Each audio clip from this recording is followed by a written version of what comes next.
ஆடிக்கும் The Chennai Silks in தரமான ஆடி பெருமை மிக ஆடி. இப்பொழுது புத்தம் புது பொலிவுடன் புது ரகங்களுடன் The Chennai Silks தூத்துக்குடியில் ஜூலை 12 முதல் கோலாகல ஆரம்பம். T20 வேர்ல்டு கப் முடிஞ்ச உடனே ராகுல் டிராவிட்டோட தலைமை பயிற்சியாளர் பதவிக்காலமானது முடிவுக்கு வந்துச்சு. புதிய பயிற்சியாளரா கௌதம் கம்பீர் நியமிச்சிருக்காங்க. இந்த நிலையில தான் இந்திய கேப்டன் ரோஹித் சர்மா ராகுல் டிராவிட்டுக்கு ரொம்பவே வேதனையோட சோகத்தோட ஒரு கடிதத்தை எழுதியிருக்காரு. ஓகே, என்ன நடந்திருக்கு, ரோஹித் சர்மா ராகுல் டிராவிட்டுக்கு என்ன கடிதம் எழுதியிருக்காரு அப்படிங்கிறத பத்திலாம் டீட்டெயிலா பார்க்கலாம்.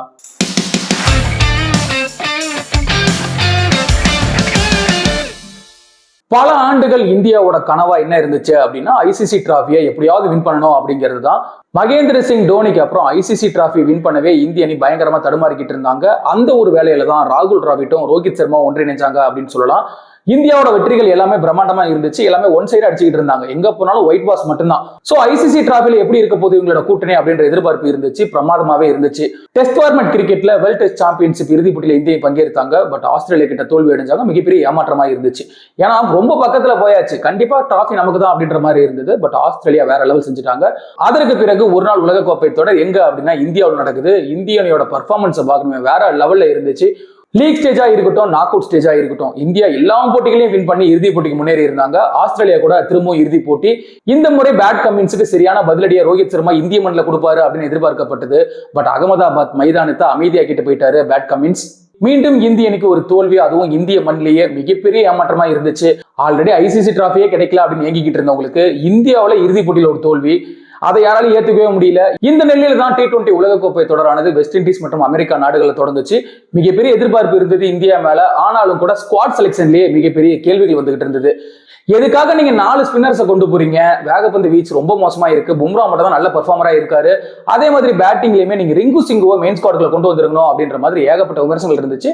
இதற்கெல்லாம் ரோஹித் சர்மா கொடுத்த ஒரே ஒரு பதில் தான், எதுவா இருந்தாலும் நாங்க மேட்ச்ல வந்து பதில் சொல்றோம் இதை பத்தி அப்படின்ற மாதிரி சொல்றாரு. அடேங்க அப்பா, என்ன மாதிரியான ஆட்டம்! லீக் ஸ்டேஜா இருக்கட்டும், சூப்பர் 8 இருக்கட்டும், அப்பா இந்தியா எல்லா போட்டிகளையும் வின் பண்ணி இறுதி போட்டிக்கு முன்னேறி இருந்தாங்க. அதுவும் ஒரு பயமாவே இருந்துச்சு. ஏன்னா இந்த ஒரு டோர்னமெண்ட்ல இந்தியா எந்த ஒரு தோல்வியும் சந்திக்காம வராங்க. இறுதி போட்டியில எப்படியா ஜெயிச்சிருக்கப்பா அப்படின்ற மாதிரி இருந்தது. இறுதி போட்டி சவுத் ஆப்பிரிக்கா கூட, ஆல்மோஸ்ட் மேட்ச் சவுத் ஆப்பிரிக்கா கையில தான் இருக்கும். இந்த கதையை நம்ம அடிக்கடி சொல்லியாச்சு. இருந்தாலும் இந்திய அணி பல மேஜிக்ல செஞ்சு டிராஃபியை வின் பண்ணிட்டாங்க. கிட்டத்தட்ட 17 ஆண்டுகளுக்கு பிறகு T20 உலகக்கோப்பை தொடர இந்திய அணி கைப்பற்றினாங்க. ஐசிசி டிராஃபியை இந்தியாவுக்கு வின் பண்ணி கொடுக்கணும் அப்படிங்கிறது ராகுல் டிராவிட்டுக்குமே மிகப்பெரிய கனவா இருந்துச்சு. அதுவுமே நினைவாகி இருக்கு.